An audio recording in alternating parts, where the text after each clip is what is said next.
This week on Something's Happening Here, our topic is prophecy. How does the past inform the present, and how does the present inform the future? Today we begin in New York City and see what many people, including myself, consider a positive move. But will it stay positive? And what could it mean about what's still to come?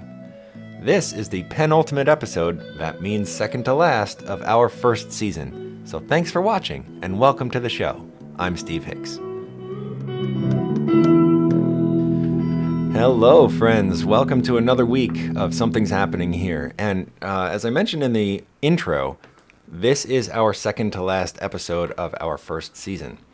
I think the producer and I here would love to just continue endlessly, but life happens and we have other obligations that we need to attend to.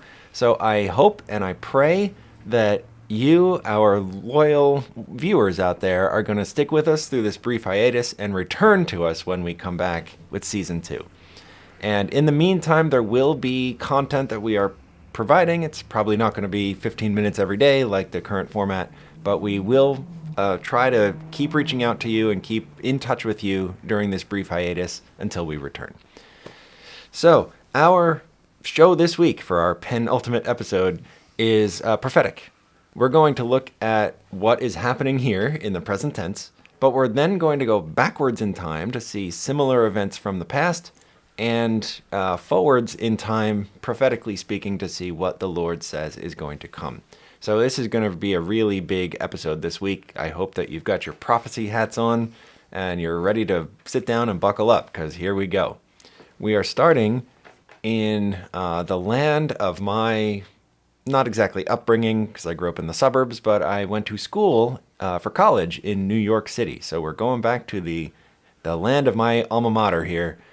And this article from Fox News, and I need to comment on that too. I have another article later in the show from a different source that has a different political philosophy. So I want to put these articles against each other so we can all see the biases on both of them.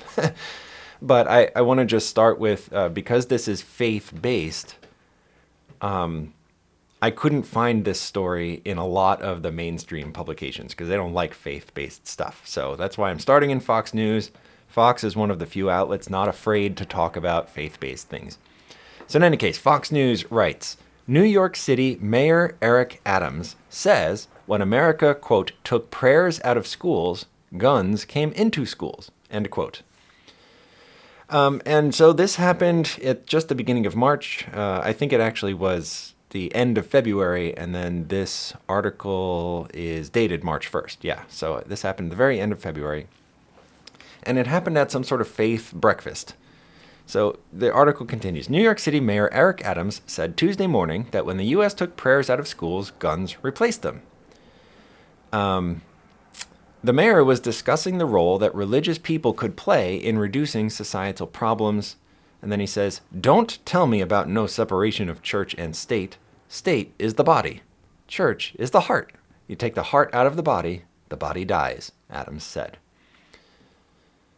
Then he says, I can't separate my belief because I'm an elected official. When I walk with God. When I talk with God. When I put policies in place, I put them in with a God-like approach to them. That's who I am, he continued. Adams identifies as Christian, and then, I mean, that's pretty much the entire article. There's not much more to say. He was giving these faith comments in a faith setting, but he seems to really mean them. He has not shied away from his personal faith, at least his understanding of Christianity, and he appears to not be afraid to say that he's operating from a position of faith, even though, I mean, his political party as a whole doesn't really look favorably upon that. But as the next article that we're going to look at mentions, there is a segment of his political support that actually does really like this. So before I comment on this, I want to look at the same story from Politico, which is just about on the opposite end of the kind of social and political spectrum from Fox News. So same exact story. This one's dated the end of February 28th. So they wanted to get a jump start on this story even before Fox got it, I guess. And Politico says it this way. At an interfaith breakfast, pay attention to the wording here, right? See if you can note the bias right away. At an interfaith breakfast Tuesday, Mayor Eric Adams seemed to regret the landmark U.S. Supreme Court ruling that banned school-sponsored prayer in 1962. It's landmark, and it's regrettable that he doesn't like it. I mean, you see the editorial choices in those words. That could easily say Mayor Eric Adams seemed to believe that prayer has a role in public schools despite the U.S. Supreme Court ruling that banned it back in 1962. I mean, that's a more objective way of saying that, but that's not what Politico is doing. They're really casting shade on this entire concept and Mayor Adams's position in it. A few paragraphs down. Watch, again, the editorial choices here. A mayoral spokesperson said after the event, Adams, quote, personally believes all of our faiths would ensure we are humane to one another. And I spent a minute analyzing that sentence. I don't really think that sentence makes a lot of sense, but I get kind of what it's trying to convey. All faiths lead to goodness. That's kind of the position here. The spokesperson accused reporters asking whether Adams did not support the separation of church and state of attempting to, quote, hijack the narrative in an effort to misrepresent the mayor's comments. So, I mean, that is a part of the story, right? This was part of the interview. This was a real quote in response.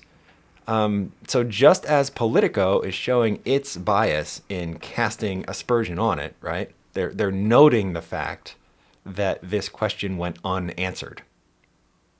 Right? Hey, what about the separation of church and state? Oh, you're attempting to hijack the narrative. You know, they're highlighting the fact that this question went unanswered in this format.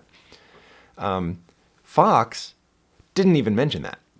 This little back and forth between the reporters. So they're both biased, right? Fox is avoiding this entirely. They don't want it to be part of what they're reporting. Politico is emphasizing this and almost making Mayor Adams look kind of silly in his positions. And then, again, something else Politico reports that Fox does not. The New York Civil Liberties Union blasted the speeches. We are a nation and a city of many faiths and no faith, said NYCLU's Donna Lieberman. And then, dude, pay attention to the mastery of this next sentence. In order for our government to truly represent us, it must not favor any belief over another, including non-belief, she said. Why is that a masterful sentence? Oh, right, because they're emphasizing non-belief. They're literally saying, like, no, in this format, the only acceptable belief system is non-belief. The U.S. Supreme Court said so. And so they're like, the words are this kind of mealy-mouthed, progressive, relative position. We have to represent everybody. But in practicality, what they're saying is we can't represent Christian prayer, Christian thought. Non-belief has to win in a secular environment. All right, so that's my commentary on the story as it is appearing in the news. But ultimately, we're a prophetic and a Christian show. We're not really a political show or even a current events show. So how are we going to take this story and drag it into the Bible? And I'm going to tell you how. Tomorrow, on tomorrow's show, we're actually going to go back in time, something like 1,700 years. And we are going to look at on the surface, it won't seem similar, the event from a long time ago to what just happened with Mayor Adams in New York City. But when we dig into it a little bit, we're going to see there actually are similarities. And maybe, just maybe, those similarities from the past and how they ended up can help us understand what the present tense manifestation of it will ultimately lead to. And so, spoiler alert, inserting Christianity into government has never ended well. Like, literally never. It often seems like it's going to end well at first, right? We see positive changes and positive developments that come, But over time, religion and government are just a poisonous mix. And over time, it inevitably always devolves into some sort of persecution, some sort of censorship or silencing. And we're going to see that over and over. I don't want to get ahead of myself because it's actually a big and complicated show this week. But I'm trying to give you enough to pique your interest and keep you coming back. This is not going to be a kind of a linear, straightforward show. We're building toward a big reveal on Friday, and we're just kind of laying the pieces of it right now.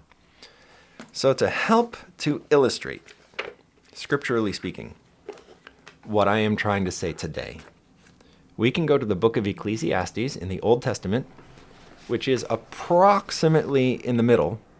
Like when you open your Bible to what you think is the middle, you're probably in Psalms or Proverbs or Ecclesiastes, Song of Songs, maybe Isaiah, right? You're always going to fall in that little group of books there. And Ecclesiastes chapter 1 tells us something in verses 9 and 10 that I have always found to be very profound. The book of Ecclesiastes was written probably by by King Solomon.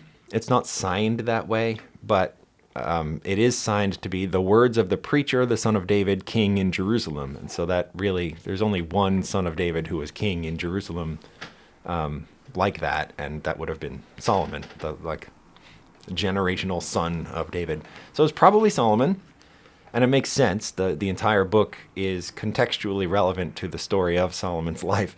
It was probably Solomon. And he says in verses 9 and 10, that which has been is what will be. That which is done is what will be done. And there is nothing new under the sun. Verse 10. Is there anything of which it may be said, see, this is new? It has already been in ancient times before us. That's a promise. You ever hear this idea? Those who don't learn from history are doomed to repeat it. Well, even those who do learn from history are doomed to live through the repetition of it anyway, because the biblical promise is that the past will always recycle into the present and the future. So where's that going to leave us? It is going to leave us looking for answers from a long time ago to a problem happening now that we probably won't even realize is happening until the future. And if that's not a complicated mess for us to sort out, then I don't know what would be. So I'm going to ask you to be subscribed to all of your platforms where you are watching us right now to make sure that we come into your consciousness again tomorrow and Wednesday and Thursday and Friday.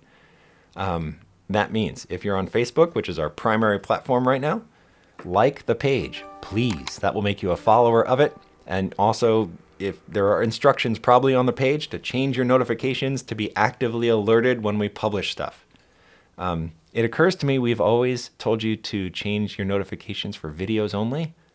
Since you're in there, change it for everything we publish, right? We sometimes do non-video posts as well, and we want you to see those also. If you happen to be on YouTube on the Talking Donkey International channel, then please subscribe to that channel and hit the notification bell. If you're on Rumble, thank you for being on Rumble. We're still kind of working the bugs out on that platform, but thank you for being there. Hit the follow button. And Rumble owns Locals, and that's where I really want you to be. Go to Locals, create a Locals account. It's free right now, but that way you will be in a position to join the supporters community that is soon to come. And did I miss any? I don't think so. I think that was all of them for now. So we're hoping to really expand while we're on our mid-season hiatus. Website. See, I did miss one.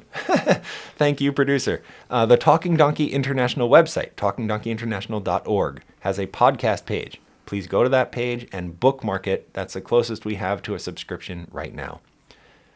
All those things will make sure that I see you again tomorrow and we can go back in time, back to the future, so to speak, and figure out what is happening here.